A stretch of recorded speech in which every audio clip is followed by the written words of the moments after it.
মানব সভ্যতার ধাত্রীভূমি নদী উপত্যকা। অতি প্রাচীনকালে নদী উপত্যকায় যে কয়েকটি সভ্যতার বিকাশ ঘটেছিল, মিশরীয় সভ্যতা তার অন্যতম। মিশরে যেমন মধ্যপ্রাচ্যেও তেমনি ইউফ্রেটিস টাইগ্রিস উপত্যকায় দেখা দিয়েছিল বেবিলনীয় সভ্যতা। তার পরিচয় বহুকাল পূর্বে পাওয়া গেছে, কিন্তু উপত্যকায় প্রাচীন সভ্যতার বিষয়ে আমাদের জ্ঞান সাম্প্রতিক। ইতিপূর্বে ঐতিহাসিকেরা এই সিদ্ধান্ত করেছিলেন যে মিশরীয় সভ্যতাই প্রাচীনতম, এবং এই উৎসধারা অন্যান্য দেশে প্রবাহিত হয়ে সেখানকার সংস্কৃতিকে প্রভাবিত করেছে। এখন সেই পূর্ব সিদ্ধান্তের পরিবর্তন ঘটেছে। বিগত কয়েক দশকে মেসোপটেমিয়ায় উর প্রভৃতি স্থানে এবং সিন্ধু ও পাঞ্জাব অঞ্চলে বিস্তৃত খননকার্য দ্বারা যেসব তথ্য সংগ্রহ করেছেন প্রত্নতাত্ত্বিকেরা, সেই তথ্যগুলি থেকে এই প্রমাণ হয় যে মিশরীয় ও সুমেরীয় সভ্যতার আদিকাল সমসাময়িক, আর মিশরীয় সংস্কৃতির অনেক ভাব ও উপকরণ সুমের দেশ অর্থাৎ মেসোপটেমিয়া থেকে গ্রহণ করা হয়েছিল। এখন আমরা নিশ্চিতভাবে বলতে পারি সুমেরীয় বা ব্যাবিলনীয় সভ্যতার জনক মিশর নয়। ভিন্ন অবস্থায় ভিন্ন পরিবেশে স্বতন্ত্রভাবে তাদের জন্ম, কিন্তু কথাটায় প্রাচীন মিশরের বৈদজ্ঞকে কোনো মতে খর্ব করা যায় না। মিশরের সংস্কৃতি মানবজাতির একটি গৌরবময় উত্তরাধিকার। বিরাটের কল্পনাকে স্থায়ী রূপ দান করে যেরূপ শিল্প সৃষ্টি হয়েছিল মিশরে, এক কথায় বলতে গেলে বিশ্বজগতে তার তুলনা নেই। নীল নদীর উৎপত্তি আবিসিনিয়ার পাহাড় অঞ্চলে। সেখান থেকে উত্তর দিকে প্রায় 4,000 মাইল প্রবাহিত হয়ে নদী এসে ভূমধ্যসাগরে মিশেছে। নদী স্রোত এই সুদীর্ঘ পথ বিনা বাধার অতিক্রম করেনি। 6টি বিভিন্ন স্থানে ইতস্তত বিক্ষিপ্ত পাথরের স্তূপ স্রোতের একটানা গতিকে ব্যাহত করে প্রপাতের সৃষ্টি করেছে। এই প্রপাতগুলি ঠিক নায়াগ্রা জলপ্রপাতের মতো কোনো উঁচু পাহাড় থেকে ধারায় ধারায় নিচে এসে পড়েনি। এখানকার ছোট ছোট পাহাড়গুলিকে বেষ্টন করে প্রবাহটি এঁকে বেঁকে চলে গেছে। এলিফ্যান্ট টাইম নামক স্থানের কাছে যে প্রপাত দেখা যায়, সেইটাই প্রথম প্রপাত। সেখান থেকে নদী সোজা বয়ে অববাহিকায় গিয়ে পড়েছে। এই প্রথম প্রপাতের উত্তরে সাহারা মরু অঞ্চলের পূর্বে অবস্থিত উপত্যকা ভূমিই মিশর। উপত্যকায় স্থানে স্থানে নরম পাথর কেটে নদী প্রবাহিত। নদীর একটি শাখা পশ্চিম দিকে 200 মাইল দূরে ফাজম হ্রদে গিয়ে পড়েছে। অনতি প্রশস্ত উপত্যকা ভূমি গড়ে মাত্র 30 মাইল চওড়া, 700 মাইল দীর্ঘ। উভয় পাশে পাহাড় ও পাহাড়ের মতো উঁচু মরু প্রান্তর। সমুদ্রের 100 মাইল দক্ষিণে নীল নদী সপ্তমুখী অববাহিকায় বিভক্ত হয়েছে। বর্তমানে 2টি মাত্র নদীমোহনা অবশিষ্ট। এই অববাহিকা অঞ্চলের নাম গ্রিকরা দিয়েছিল ডেল্টা অর্থাৎ বদ্বীপ। মিশরের নীল নদী উত্তর বাহিনী আর ইরাকের ইউফ্রেটিস টাইগ্রিস দক্ষিণ অভিমুখে গিয়ে সমুদ্রে মিশেছে। দুই দেশের নদীর প্রবাহ যেমন বিপরীতমুখী, উপত্যকা ভূমির পরিবেশও তেমনি ভিন্ন রকমের। ইরাকের নদী দুটির প্রকৃতি অস্থির, চঞ্চল, অকস্মাৎ স্ফীত হয়ে প্রবল বন্যায় কখন যে দেশ ভেসে যায় তার কিছু ঠিক নেই। বৃষ্টিরও বিরাম নেই। মাঠঘাট পথ কর্দমে ভরে যায়। এইসব কারণে প্রাচীন সুমের দেশে প্রাকৃতিক আক্রমণ থেকে আত্মরক্ষার জন্য ইট দিয়ে বাঁধানো উঁচু বাঁধের উপর নগর প্রতিষ্ঠা করতে হয়েছে। সেখানে প্রকৃতির দুর্মদ শক্তির কাছে মানুষ নিজেকে নিতান্তই দুর্বল অনুভব করেছে। আত্মশক্তির ওপর বিশ্বাসের চেয়ে দৈব শক্তির কাছে আত্মসমর্পণকেই শ্রেয় মনে করেছে। পক্ষান্তরে মিশরবাসীর প্রাকৃতিক পরিবেশ ভিন্ন রূপ, অভিজ্ঞতাও অন্য রকমের। নদীর প্রবাহ অনুসরণ করে দিকমণ্ডলের যে ধারণা সে করেছে, সেই মতো উত্তর দিকের নাম দিয়েছে ভাটার পথ, দক্ষিণ দিকের নাম উজান পথ। তাই সে ইউফ্রেটিস নদীর এই অদ্ভুত বর্ণনা দিয়েছে, সেই বিপরীত বাহিনী নদী যা উজান পথে ভাটিয়ে চলেছে।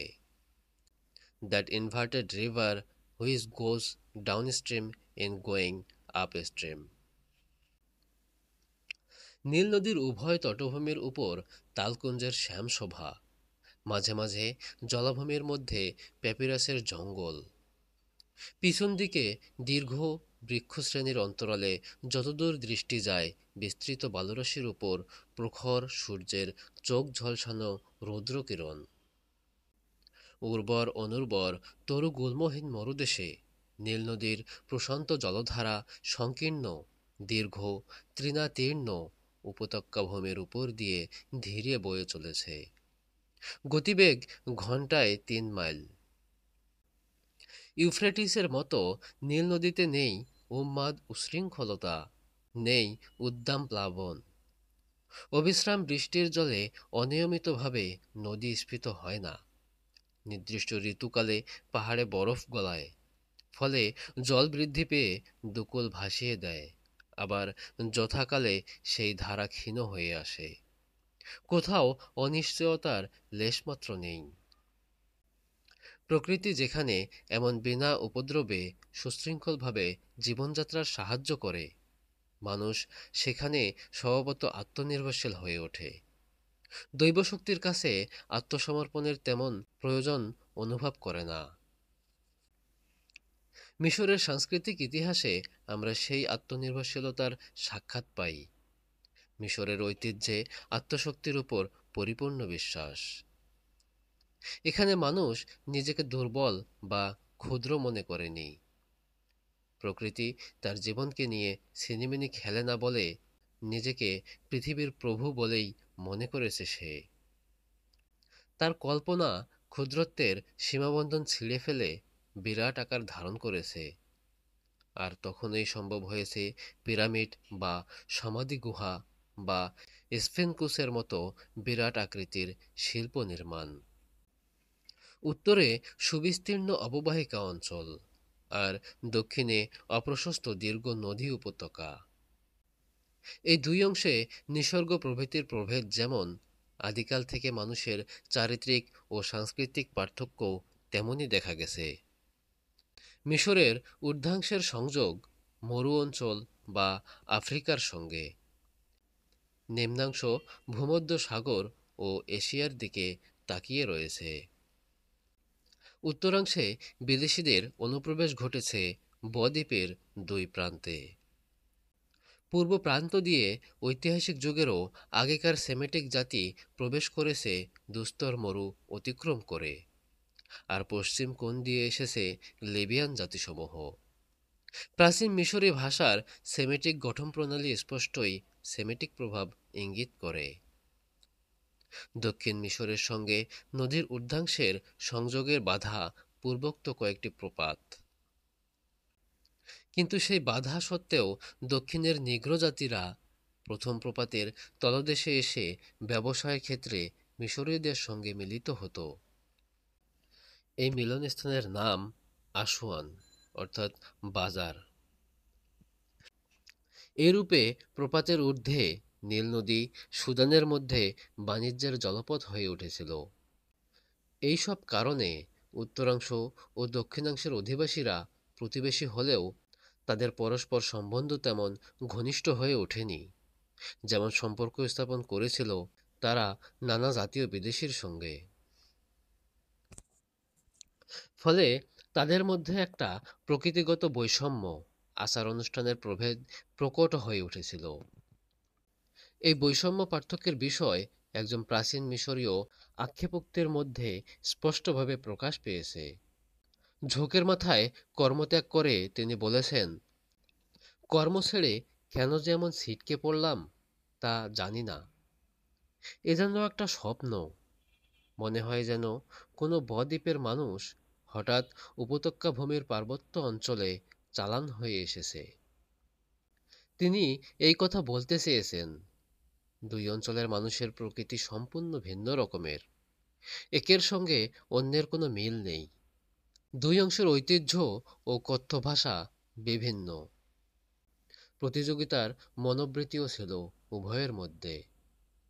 কিন্তু এই সব প্রভেদ সত্ত্বেও একথা স্বীকার করতেই হয় যে মিশর এক দেশ, এবং সেই দেশের অংশদ্বয়ের মধ্যে আছে মূলগত ঐক্য, যে ঐক্যের যোগাযোগটি নেই বহির্জগতের সঙ্গে।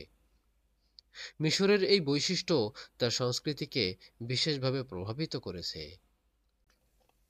দক্ষিণ খণ্ডে উপত্যকার প্রান্তে সারি সারি মরুবালুকার ঢিবি দেখা যায়।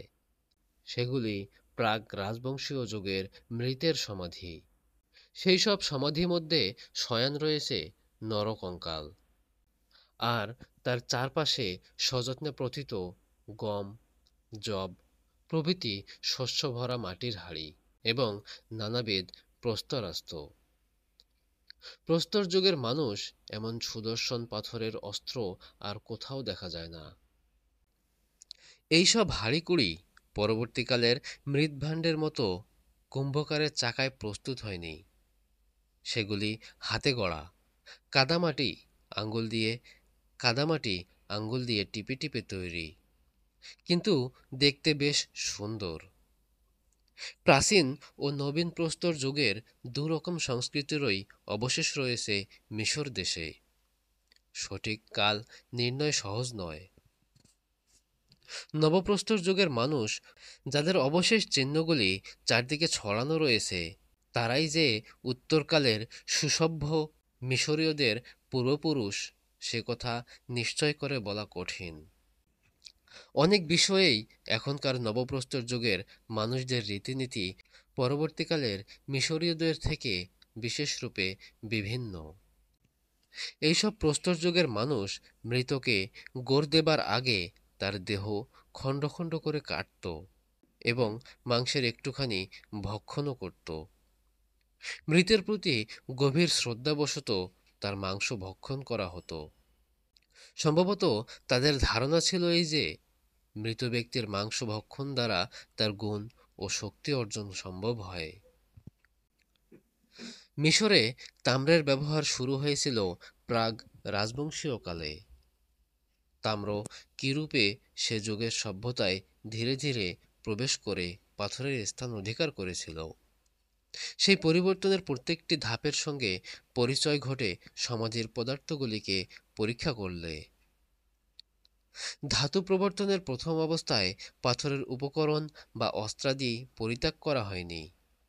প্রস্তর নির্মিত সুন্দর ছুরি ছোড়া বর্ষা ফলকের পাশেই রয়েছে তাম্র নির্মিত অলঙ্কার ও অন্যান্য ছোটখাটো তামার জিনিস। ক্রমে পাথরের জিনিসের ছাদে তামার ছোড়ার ব্লেড, কাঠে ছিদ্র করার ড্রিল ইত্যাদি প্রস্তুত করা হয়েছিল, এবং তারই ফলে যন্ত্রপাতি, অস্ত্রশস্ত্র নির্মাণ ব্যাপারে পাথরের স্থান সম্পূর্ণভাবে তাম্র অধিকার করে বসল। তাম্র মিশরে নেই। মিশরের পূর্ব দিকে এশিয়ার ভূখণ্ড সিনাই থেকে তামার আমদানি করতে হতো। স্পষ্টই দেখা যায় প্রাগৈতিহাসিক কাল থেকেই মিশরীয়রা তাম্র খনির কাজে দক্ষতা অর্জন করেছিল, এবং এই ধাতু নির্মিত উপকরণাদির ব্যবহার ঐতিহাসিক যুগের সংস্কৃতিকে বিশেষভাবে রূপায়িত করতে সমর্থ হয়েছিল। নীল নদী ও লোহিত সাগরের মধ্যে স্থানে স্থানে যেসব ঢিলা রয়েছে, সেগুলি স্বর্ণপ্রসূ। সেই পাহাড় থেকে সোনা আহরণ সম্ভব হয়েছিল। অন্যান্য কোনো কোনো ধাতু ও প্রস্তরের সন্ধানও পাওয়া গিয়েছিল।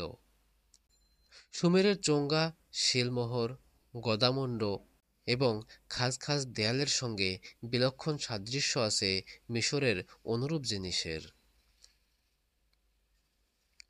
পাথরের স্থানে ইটের ব্যবহার হয়েছে। মিশরে সুমেরের অনুকরণে আর দুই দেশের সেচন প্রণালীও একই ধরনের। নীল নদীর কাছাকাছি কোনো স্থানে হাতির দাঁতের একটি ছুরির হাতল পাওয়া গেছে। তার উপর সংকীর্ণ একটি মূর্তির পরনে এমন পোশাক দেখা যায় যে রকমের পোশাক মিশরবাসীরা পরিধান করে না। কিন্তু ওই পোশাকটির অনুরূপ পরিচ্ছদ পরিহিত ব্যক্তির মূর্তি সুমের দেশের এরেক নগরে একটি প্রস্তরস্তম্ভে খোদাই করা হয়েছে। সভ্যতার আদিযুগে পূর্বদেশীয় সেমেটিক জাতিসমূহের সঙ্গে মিশরের ঘনিষ্ঠ সংযোগ ঘটেছিল। প্রাচীন মিশরীয় ভাষায় অনেক সেমেটিক শব্দের প্রচলনই তার একটি প্রকৃষ্ট নিদর্শন। প্রাগৈতিহাসিক যুগে এশিয়া থেকে মিশর দেশে সেমেটিক জাতির আক্রমণ ঘটেছিল। সেই অমিশরীয় জাতিগুলির সঙ্গে মিশরবাসীর যোগাযোগের ফলে মিশরীয় সভ্যতার উদ্ভব হয়েছিল, এমনই একটি মতবাদ পণ্ডিত সমাজে প্রচলিত ছিল। সেমেটিক আগন্তুকরাই নাকি মিশরীয়দের ধাতুর ব্যবহার শিখিয়েছিল। হাইরোগ্রাফিক অর্থাৎ চিত্রলিখনের প্রবর্তনও নাকি তারাই করেছিল। এই মতবাদ সম্বন্ধে অনেক আলোচনা, অনেক তর্ক বিতর্ক হয়ে গেছে। একদল বলেন যে মিশরে প্রাগৈতিহাসিক সংস্কৃতির পূর্ণচ্ছেদের পর একটি নতুন সংস্কৃতির আবির্ভাব হয়েছিল রাজবংশ প্রতিষ্ঠার সঙ্গে। প্রত্নতাত্ত্বিক খননকার্যের ফলে ডক্টর রাইসনার এই সিদ্ধান্তে উপনীত হয়েছিলেন যে মিশরে প্রস্তর যুগ ও ধাতু যুগের মধ্যে কোনো ছেদ নেই, একটি আরেকটিতে পরিণত হয়েছিল, কোনো বাইরের চাপে নয়, নিতান্তই স্বাভাবিকভাবে। প্রত্নতাত্ত্বিক ও নৃতাত্ত্বিক গবেষণাও তার এই সিদ্ধান্তের পূর্ণ সমর্থন করে। নৃতাত্ত্বিক ডক্টর ইলিয়ট স্মিথ প্রাগৈতিহাসিক মিশরবাসীর মাথার খুলির সঙ্গে রাজবংশোত্তর কালের মিশরীয়দের করটির মাপ মিলিয়ে পরীক্ষা করে কোনো জাতিবৈষম্য নির্ণয় করতে পারেননি। অর্থাৎ প্রাগৈতিহাসিক ও ঐতিহাসিক যুগের মিশরীয়রা পুরুষানুক্রমে একই জাতির বংশধর, এই হলো তার সিদ্ধান্ত। আর যদি তাই হয়, তাহলে বাইরে থেকে কোনো আক্রমণ ঘটেনি প্রাগৈতিহাসিক যুগে, এবং সুমেরীয় বা সেমেটিক সংস্কৃতির যেসব নিদর্শন পাওয়া যায় সেকালের মিশরে, সেগুলিকে ব্যবসা ক্ষেত্রে আদান প্রদানের ফল বলে ধরে নেওয়াই সঙ্গত। এই যুক্তির সমর্থনে মিশর ও ইরাকের ভৌগোলিক অবস্থান ও বৈশিষ্ট্যের উল্লেখ করে বলা যায় যে সুমের দেশ হানাদার যাযাবর জাতিগুলিকে নিরন্তর প্রলুব্ধ করেছে এবং সেজন্যে ইউফ্রেটিস টাইগ্রিস উপত্যকার প্রভুত্ব নিয়ে স্থানীয় অধিবাসীদের সঙ্গে তাদের বিরোধ চিরদিন চলে এসেছিল। পক্ষান্তরে প্রাচীন ঐতিহাসিক কালের মধ্যে মিশরে সর্বপ্রথম বৈদেশিক এশিয়াবাসীর আক্রমণ দেখা যায় খ্রিস্টপূর্ব 1800 অব্দে। দেশটিকে যখন হিক্সোসরা অধিকার করেছিল, মিশরে সুদীর্ঘ কাল ধরে শান্তি উপভোগের একটি ভৌগোলিক কারণ যাযাবরদের বাসভূমির দূরত্ব। প্রাগৈতিহাসিক যুগে সুমেরের মতো মিশরে কোনো নগর রাজ্য ছিল না, সেখানে ছিল নদী তীরবর্তী অসংখ্য গ্রামের সারি। প্রত্যেকটি গ্রামের অধিবাসীরা সম্ভবত ছিল একই গোষ্ঠীর মানুষ। তাদের বংশের আদি টোটেম জন্তু বা বস্তুও ছিল একই। 6-7 হাজার বছর আগের কথা। তখন ওখানকার প্রত্যেকটি গ্রামে থাকত একজন মোড়ল বা মুরব্বি। সেচ, জল সরবরাহ ও বন্টনের ব্যবস্থা করত সে। তার বিনিময়ে উৎপন্ন শস্যের ভাগ গ্রহণ করত। এই ব্যবস্থার নামই পরে হয়েছিল কর বা ট্যাক্স। রাজবংশ প্রতিষ্ঠিত হবার পূর্বে, এমনকি খ্রিস্টপূর্ব 5ম সহস্রাব্দেও যে কোনো রকমের লিখনচিত্র প্রচলিত ছিল তার প্রমাণ আছে। 365 দিনে 1 বছর, এই তথ্যটির আবিষ্কারের কৃতিত্ব বদ্বীপ অঞ্চলের জ্যোতির্বিদগণের।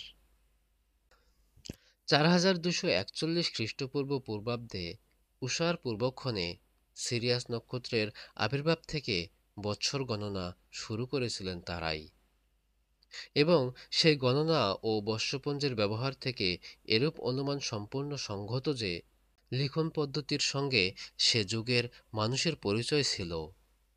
বিশেষজ্ঞদের আর একটি বিবরণ এই সিদ্ধান্তকেই সমর্থন করে। তারা বলেন, প্রথম রাজবংশের আবির্ভাবের সঙ্গেই যে হাইরোগ্লিফিক বা চিত্রলিখন দেখা দিয়েছে এমন সম্ভব নয়। প্রথম রাজবংশের বহু পূর্বে লিখন প্রচলিত হয়েছিল এবং সেই রাজবংশের কালের লেখার ধরন দেখে স্পষ্টই বোঝা যায় এ লেখায় লিখনের কোনো নতুন প্রয়াস করা হয়নি। প্রাকবংশ যুগের অবশেষগুলি প্রায় সবই দক্ষিণ অঞ্চলে পাওয়া গেছে। উত্তরে বদ্বীপের পলিমাটির নিচে চাপা পড়া নিদর্শনসমূহ উদ্ধার করা সম্ভব হয়নি। সম্ভবত শেষোক্ত অঞ্চলের সভ্যতা ছিল অধিক প্রাচীন ও প্রগতিশীল, কিন্তু মিশরে ইতিহাস কাহিনীর সূত্রপাত দক্ষিণ খণ্ড থেকেই বলতে হয়।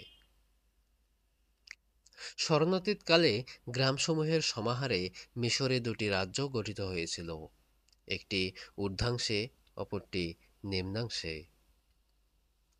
প্রতিদ্বন্দ্বীরা পরস্পরের উপর প্রভুত্ব বিস্তার প্রচেষ্টা নিয়ে বিরোধ চলেছিল উভয়ের মধ্যে দীর্ঘকাল পর্যন্ত। সে যুগের কোনো লিখিত বিবরণ নেই, কিন্তু পরবর্তীকালে যে প্রবাদ চলে এসেছে তাই থেকে জানা যায় যে দক্ষিণ মিশরের দেবতা হোরাসের অনুচরেরা নিম্ন মিশরে এসে উপনিবেশ স্থাপন করেছিলেন।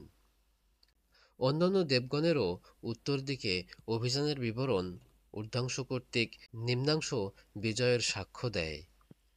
এই বিবরণ মতো প্রাগৈতিহাসিক যুগে মিশরে প্রতিষ্ঠিত হয়েছিল একটি রাষ্ট্র, যার দুইটি রাজধানী, উত্তরাংশে মেমফিস আর দক্ষিণাংশে হায়েরাকনপোলিস বা বাজপক্ষী নগর। সে যুগের হাতির দাঁত বা স্লেট পাথরের প্রসাধন সামগ্রী প্রভৃতির উপর নানারূপ কারুচিত্র দেখা যায়। পশুপক্ষীর যুগের চিত্র। পশুপক্ষীগুলি গোষ্ঠী টোটেম। চিত্রে বিভিন্ন গোষ্ঠী টোটেমদের যুদ্ধ কাহিনীর, বিশেষত বাজপক্ষী যে গোষ্ঠীর টোটেম সেই গোষ্ঠীর বিজয় গৌরবের পুরাণ কথার বর্ণনা করা হয়েছে। মেনেস নামে বাজপক্ষী গোষ্ঠীর কোনো নৃপতি মিশরের প্রথম রাজবংশের প্রতিষ্ঠা করে উত্তর ও দক্ষিণ অংশকে সংযুক্ত করেছিলেন। এই কিংবদন্তি প্রাচীনকাল থেকে প্রচলিত ছিল গ্রিকদের মধ্যে। প্রত্নতত্ত্বের নিদর্শন এই জনশ্রুতিকে সত্য বলে প্রমাণ করেছে। মেনেসের অন্য নাম মেনা ও নারমার। তিনি গোষ্ঠীর আদিপুরুষ বাজপক্ষীরূপী হোরাসের প্রতিরূপ বলে পূজিত হতেন। তিনি স্থানীয় গোষ্ঠী টোটেমদের ভক্ষণ করেছিলেন। এই অদ্ভুত ধরনের বর্ণনায় এই কথা বলা হয়েছে যে তিনি বিভিন্ন গোষ্ঠীসমূহের উপর প্রভুত্ব বিস্তার করতে সমর্থ হয়েছিলেন। যেসব গোষ্ঠীর মানুষেরা উপত্যকার জলাভূমিকে উদ্ধার করেছিল, কৃষির প্রবর্তন করেছিল, পুরুষানুক্রমে পরিশ্রম দ্বারা সে দেশ মনুষ্য বাসের উপযোগী করে তুলেছিল, তিনি ছিলেন একজন পরাক্রান্ত মহাবীর। দক্ষিণাংশের আবিডসের নিকটবর্তী থেনিস নামক নগরের অধিবাসী, দক্ষিণ রাজ্যের সর্বশক্তি সংগ্রহ করে উত্তর রাজ্য আক্রমণ করেছিলেন। এইরূপে তিনি রাজ্য দুইটি সংযুক্ত করে কেন্দ্রের শাসনাধীনে উভয় অঞ্চলের অধিবাসীদের নিয়ে একটি জাতি গঠন করতে সমর্থ হয়েছিলেন। উভয় দেশের দেবতার প্রতীক চিহ্ন ধারণ করতেন তিনি। দক্ষিণ রাজ্যের শ্বেত মুকুট আর উত্তর রাজ্যের লোহিত মুকুট, এই দুটি মুকুটই তিনি মাথায় পরতেন। সেজন্য তাকে বলা হতো ডবল প্রভু। মেনেসের রাজত্বকাল শুরু হয় ৩৪০০ খ্রিস্টপূর্বাব্দে।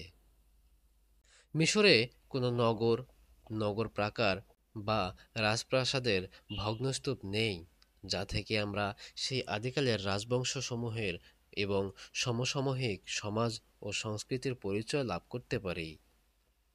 কিন্তু সেই অভাব সম্পূর্ণভাবে পূরণ করেছে মরুপ্রান্তের অগভীর কবরগুলি।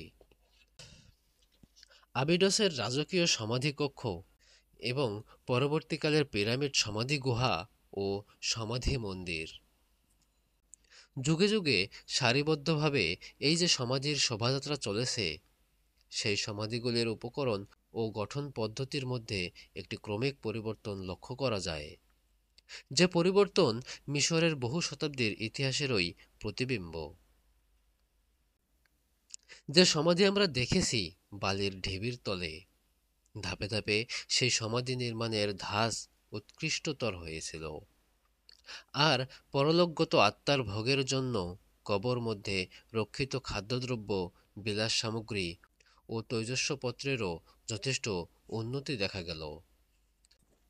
বাজপক্ষী বংশীদের বাসভূমি হায়েরাকনপোলিস নগরে একটি কবর আবিষ্কৃত হয়েছে, যার অভ্যন্তর ইট দিয়ে বাঁধানো।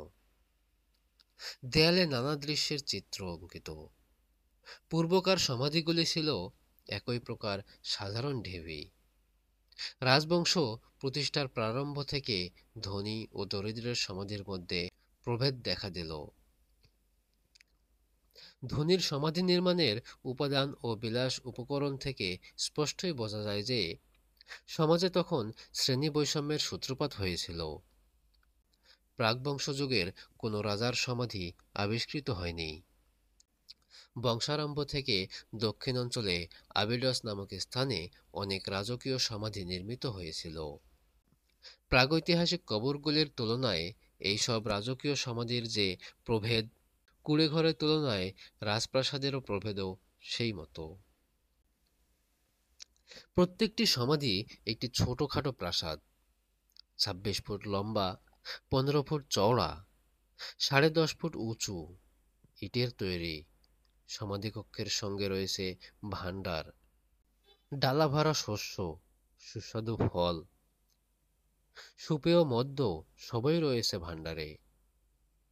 এই অতি প্রাচীনকালের আসবাবপত্র সমূহে নিপুণ শিল্পের পরিচয় পাওয়া যায়।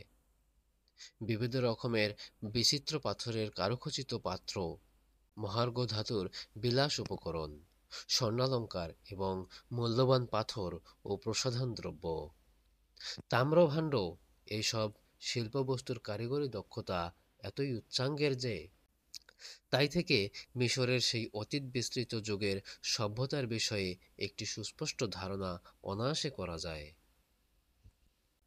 পাথর বসানো স্বর্ণালঙ্কারগুলির নিপুণ সূক্ষ্ম কাজ আজকের দিনেও যে কোনো শিল্প চতুর স্বর্ণকারের গর্বের বিষয় হতে পারে।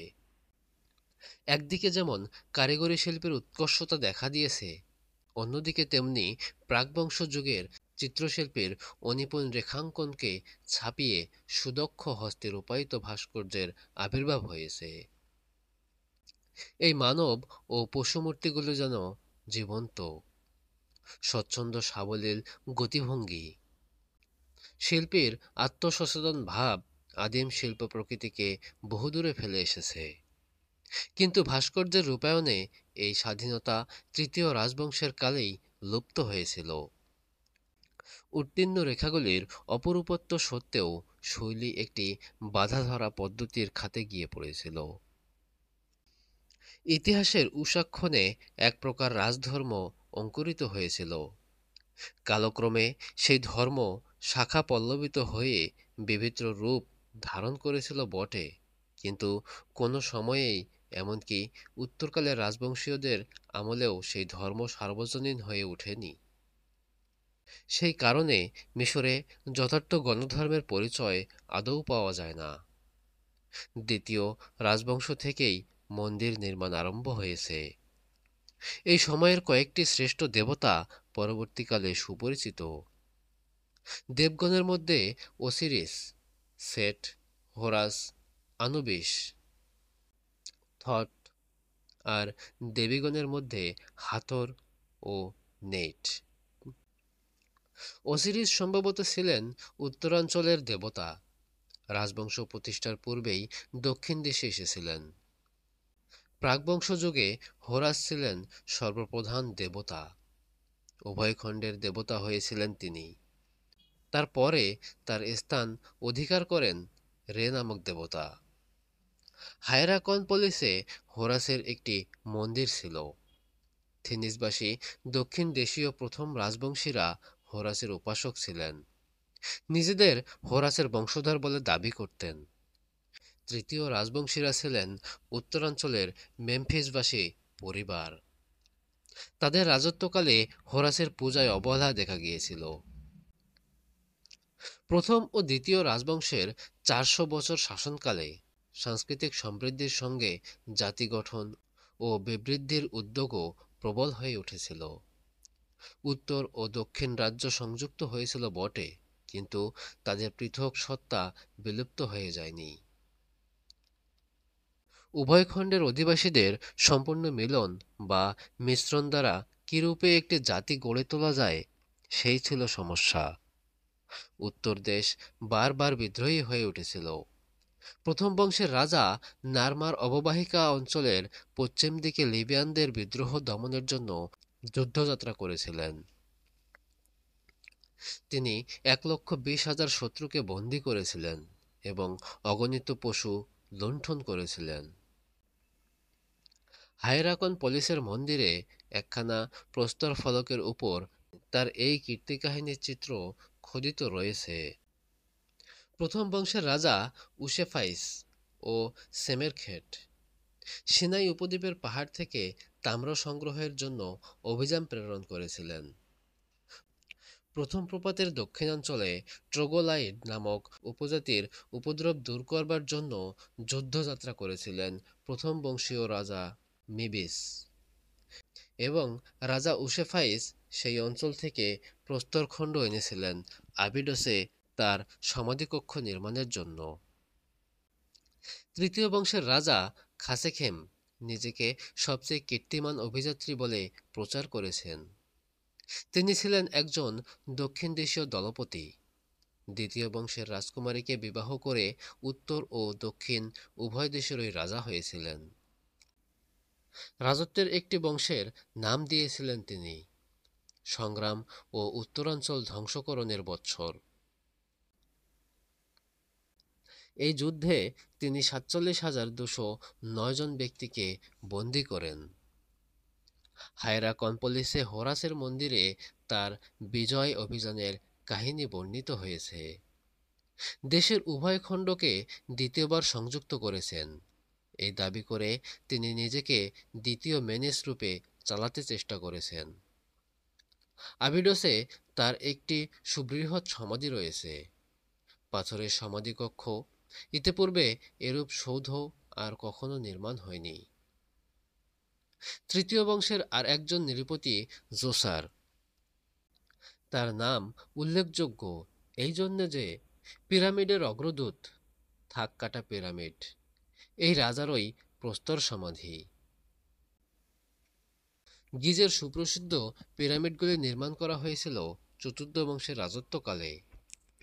পিরামিড নির্মাতা চতুর্থ বংশীয়দের কাল থেকে যে যুগ আরম্ভ হল, ইতিহাসে তার নাম দেওয়া হয়েছে প্রাচীন রাজ্য।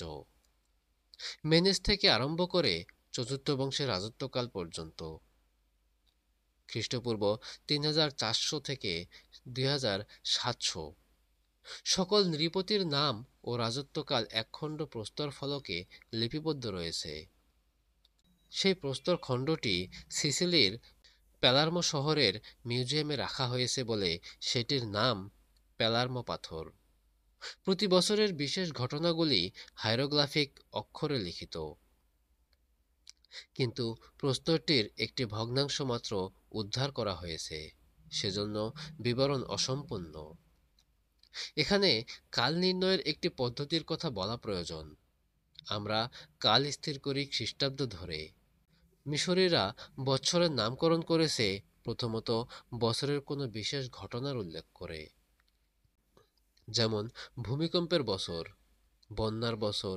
তারপর প্রত্যেক রাজার রাজত্বের কাল ধরে বছর নির্ণয় বা গণনা করা হয়েছিল। এইরূপে ধারাবাহিকভাবে রাজাদের নামের ও রাজত্বকালের তালিকা প্রস্তুত করা সম্ভব হয়েছে। 3 সহস্র বৎসরের ইতিহাসে মিশরে অগণিত নৃপতি রাজত্ব করেছেন। বংশের সংখ্যাও স্মৃতিকে ভারাক্রান্ত করে। প্রত্যেক রাজা কোনো একটি বংশের মানুষ, বংশের প্রতিষ্ঠাতা কিংবা অবতংশ। রাজাদের বিভিন্ন বংশের গুচ্ছ বেঁধে সেই বংশ অনুসারে ঐতিহাসিক যুগ গঠন মিশরীয় ইতিবৃত্তির একটি বিশেষত্ব। এই বংশক্রমিক কাল বিভাগের প্রবর্তন করেছিলেন একজন মিশরী ইতিহাস প্রণেতা, তার নাম মনেথো। তিনি ছিলেন একজন পুরোহিত। তৃতীয় খ্রিস্টপূর্বাব্দে মিশরের গ্রিক রাজা টলেমি কর্তৃক আদিষ্ট হয়ে গ্রিক ভাষায় ইতিহাস রচনা করেছিলেন। বর্ণনায় তিনি যে ৩০টি রাজবংশের অবতারণা করেছেন, তার সেই বংশবিভাগ ত্রুটিপূর্ণ ও কৃত্রিম। আর বর্ণিত বিষয়গুলি শুধু জনশ্রুতির পুনরাবৃত্তি বলে রচনাটির মূল্য সামান্যই। কিন্তু তা সত্ত্বেও মনেথো যে বংশপঞ্জি প্রস্তুত করেছেন, সেই তালিকাটি ইতিহাসের মূল ব্যক্তিরূপে গ্রহণ করা ভিন্ন গত্যন্তর নেই। সম্মানিত দর্শক শ্রোতা, এরকম আরো অজানা রহস্যময় কাহিনী শুনতে আমাদের চ্যানেলটি সাবস্ক্রাইব করুন। ভিডিওটি কেমন লাগলো কমেন্ট করতে ভুলবেন না। আপনাদের একটা কমেন্ট, একটা লাইক আমাদের আরো অনেক অনেক দূরে যাওয়ার অনুপ্রেরণা জাগায়। ধন্যবাদ সবাইকে। ভালো থাকবেন। আল্লাহ হাফেজ।